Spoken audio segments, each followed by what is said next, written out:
You have been given the task here.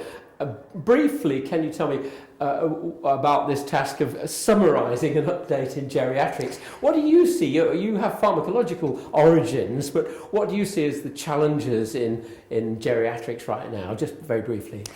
Well, this year there have been some interesting developments in blood pressure targets, there have been some disappointments in dementia care, and some updates in vaccination. All of those are relevant to the oncologist, so I really tried to focus on those things that the oncologist might encounter. Because over-medication is a big issue, and polypharmacy, I know, is one of your particular interests. Surely I know all about polypharmacy. Don't we all know all about it already? I think we all... It's one of those things like obscenity. We think that we know what it is when we see it, but we have a really hard time defining it.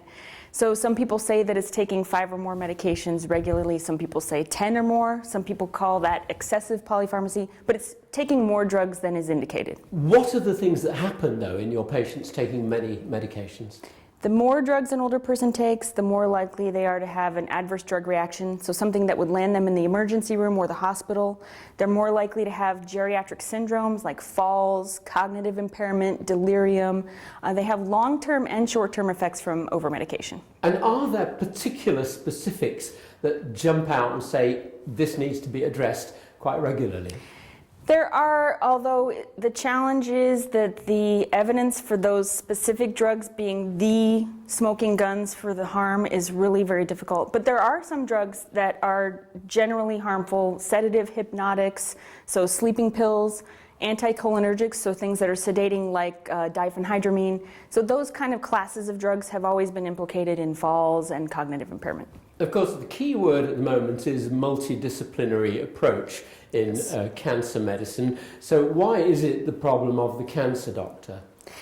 I think that when a patient goes from their GP to their cancer doctor, they run the risk of having all of their other medical problems not very well tailored as much as before. They come with this huge bag of medications. The oncologist is just going to add more medications to the mix. So it's really important to engage the entire multidisciplinary team to think about whether all of these drugs are really the right choice for the patient, particularly as they start cancer treatment.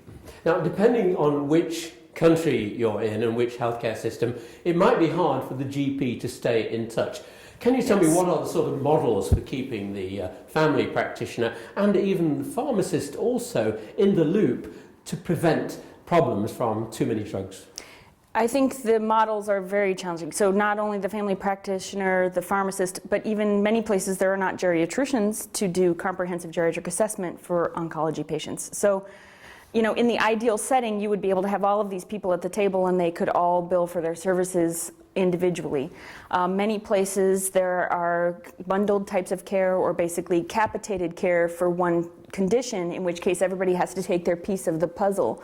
So it's key for the oncologist to recognize the role that everybody plays, that the pharmacist is probably the best person to do a very close review of medications. Right, so the data that the pharmacist needs would be what? Because you need to know how the effect of a drug changes with the age profile of the patient, and you need to know all about interactions. What has to happen at the pharmacist level, and why can that be a big hope? Well, the beauty is that the pharmacist already has a lot of that data from their training and at their disposal. So what they really need to know, they need to know everything that the patient is currently taking, including prescriptions, supplements, herbals, everything that's over the counter. But what is really helpful for the patient with cancer is to know what is the plan for treatment. So there really has to be some communication between the oncologist, the family practitioner, the pharmacist. This is the treatment we are planning. How is that going to impact all of the other comorbidity care and all of the other medications? That dialogue cannot happen in a vacuum. And the pharmacist is an approachable person, isn't he? Absolutely. I mean, in the United States, and I think also in many other countries, particularly in the National Health Service as well, the pharmacist is a vastly underutilized resource. It is a highly trained, highly specialized person in a place just waiting for someone to contact them. So, you know, many places, pharmacists are doing much better to reach out and really be part of that care. But particularly in the US, we have all of these community pharmacists who are waiting for the doctors to talk to them and to find out what to really do. There's very little dialogue that happens. So could you summarize for me what are the big messages for cancer clinicians, especially in the context of geriatric oncology, coming out of this issue of polypharmacy? I think the message is that oncologists need to be aware they may be the one person most responsible for the patient's medications during cancer care.